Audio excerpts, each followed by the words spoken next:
Hello and welcome to NJ.com's live chat with Vicky Hyman about last night's Bravo interview with Teresa and Joe Giudice. How you doing today, Vic? I'm doing good, Anthony. We've got to stop meeting like this. We do. All right, I'm just going to get it right out there. That was an odd interview, and that's how I felt. To me, it felt awkward.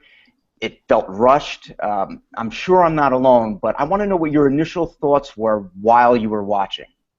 Well, you have to understand that they did this the day after they were sentenced, and Teresa, as she made it abundantly clear, did not think she was going to get any time at all, and now she's facing 15 months. So I think that probably accounts for some of the awkwardness. Also, you know, they just don't seem to have fully grasped how the public feels about them and what their public wants them to do at this point, which, you know, it's their prerogative to respond however they want.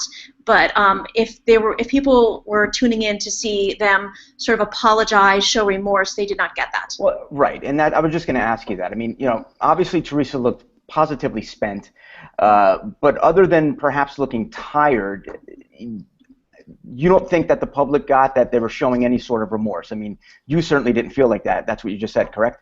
Right. Joe, he barely could be bothered to acknowledge his guilt, that he pleaded guilty already.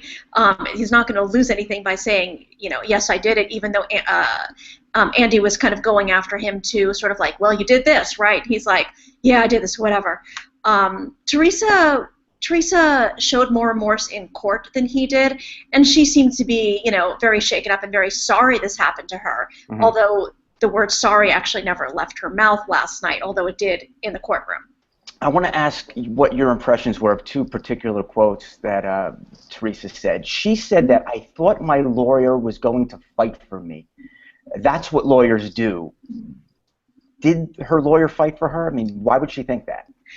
Well, at some point, there was a disconnect with Teresa, because there is no doubt that the recommended federal sentencing guidelines say she was supposed to get between 21 and 27 months in the case. The plea deal is 7 pages long. I posted a link to it in a couple of my posts on NJ.com, and it says you could actually get as much as 35 years in prison maximum. Okay. And it's really not that hard to understand the plea deal. Her lawyers did put up a really good fight in the courtroom. That's part of the reason why the sentencing hearing lasted 6.5 hours. They were trying every single tactic they could try to get the judge to show them leniency, but the judge was not buying it. Right. Well, I hope ultimately she realizes that. But let's talk about the other head scratcher of the night. Teresa said that she has to be more careful about what she signs in the future. Now, do you think she realizes that it was her husband that made her sign all these documents? Well, I think she realizes it, but I don't know if she's willing to admit it. The quote was very odd. She said, you know, when I'm not used to dealing with contracts. I have to make sure I read things. I have to make sure I get a lawyer if I don't understand what's going on. But that's not what really got her into trouble here. It was that Joe was giving her things to sign. He was doing things in her name. It was her husband doing this. And when she's talking about, like, I'm trustworthy, I believe other people, the other people is her husband. And there was no indication that her husband, who was sitting next to her, that she blamed him at all for this. Okay, well put. All right, so let's get to Joe Giudice. His responses last night seemed to teeter somewhere between it is what it is and I got to do what I got to do. Like, what was going through Joe's mind last night? I mean, he's on this national stage. This was the time for him to tell everyone, I'm sorry, I'm ready to pay the piper. What's going on with Joe Giudice? I think he really doesn't want to be there, and of course I've gotten that impression throughout watching the show for the last 6 years that I don't really think this is his bag. I don't think he wants to do any of this. Right. But yeah, I mean, like he said, I think at least twice about the charges, about his guilt, whatever, the fake W-2s, whatever. I honestly don't know what's going on in his mind, other than he would have wished to be anywhere but sitting next to his wife in front of Andy Cohen at that moment. And you mentioned it before. I mean, Andy Cohen basically made Joe admit his guilt about, whatever, the fake W-2s. Yeah, that was the first time we really ever got a sense of guilt from Joe, correct? That was, I think, the first time he admitted that he did something wrong. I can't remember the full extent of his sentence in court, but he said, I'm humiliated, I've disgraced my family, I think I'm going to try to be a better man. I'm not sure about that last part, but he didn't say what Teresa said, which is, I am more sorry than you will ever know.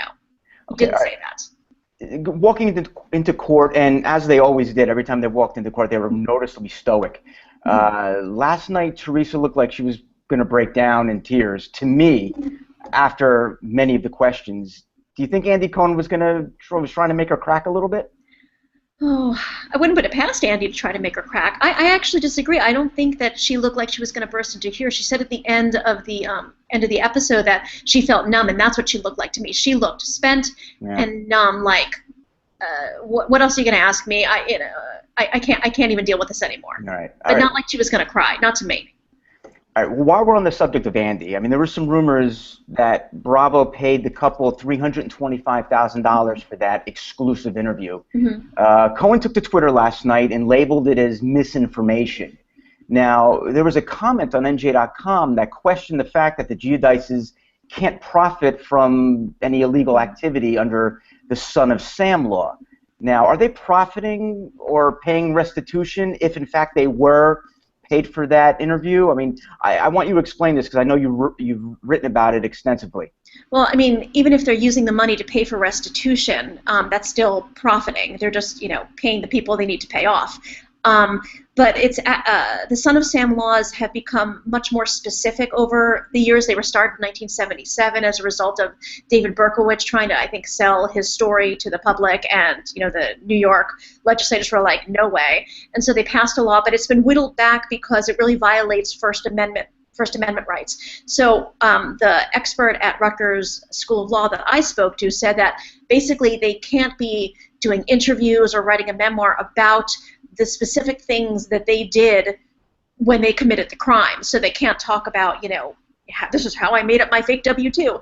That's something they can't do, but they can talk about, this is what my prison experience was like. This is how my children are suffering as a result of what I did. But they actually just can't talk about what they did. And maybe that's one of the reasons why maybe Joe was counseled, don't talk about what you did because it could get you into trouble.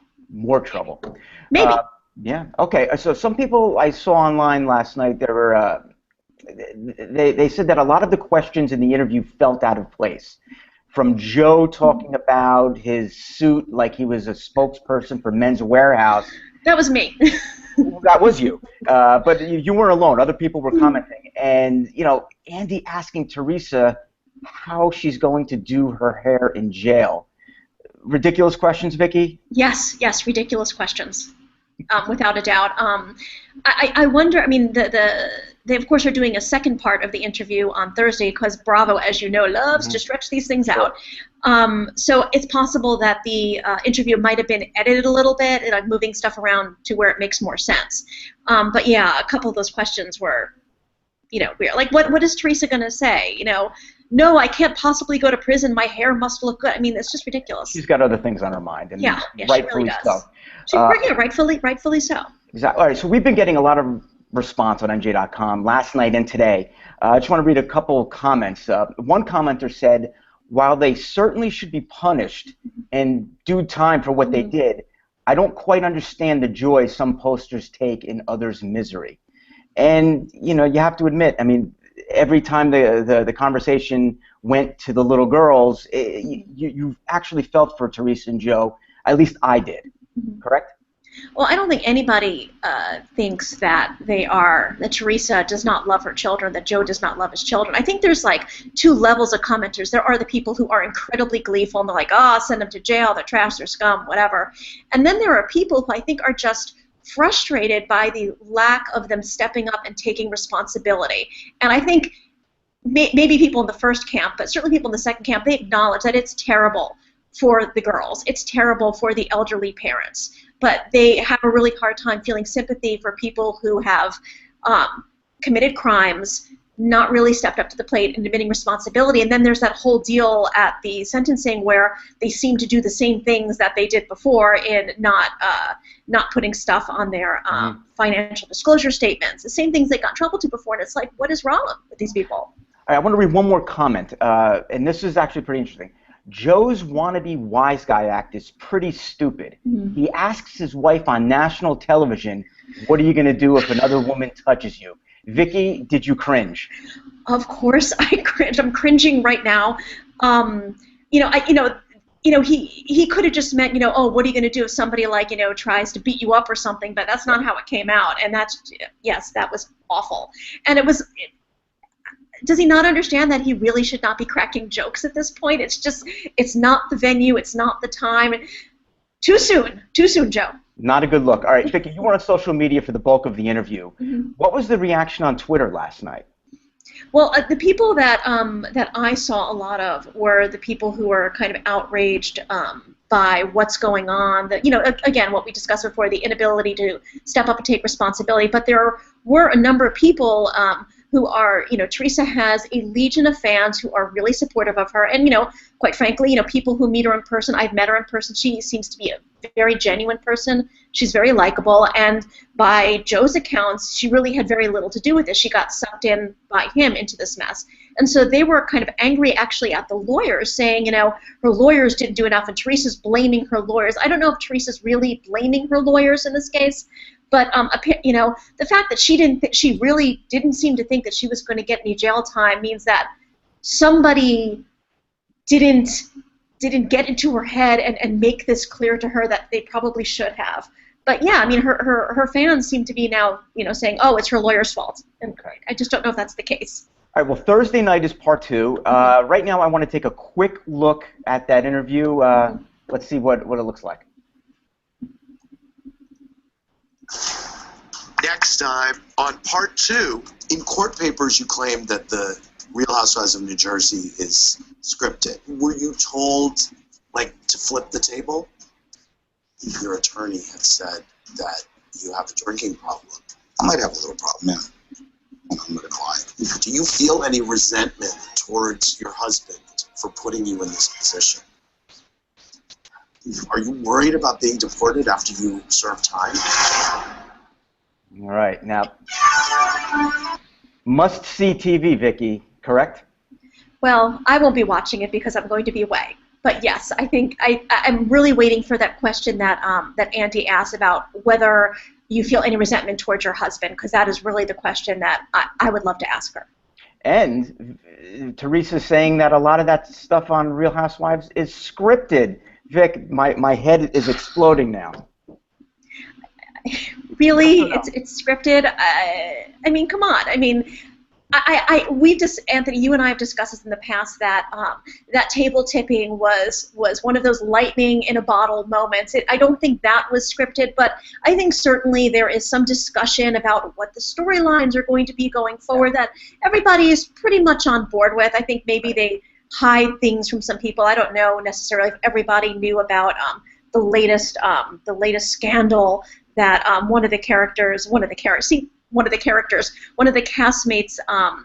slept with his wife's mother. I think right. People had to know that was going to be coming out. Contrived, perhaps, not scripted. Contrived. All right. Contrived. Well, Vicki, once again, you've brought enlightenment to the Giudice saga. You've helped us all sort this thing out, and everyone be sure to follow Vicki Hyman on Twitter @VickiHy. That's VICKIHY.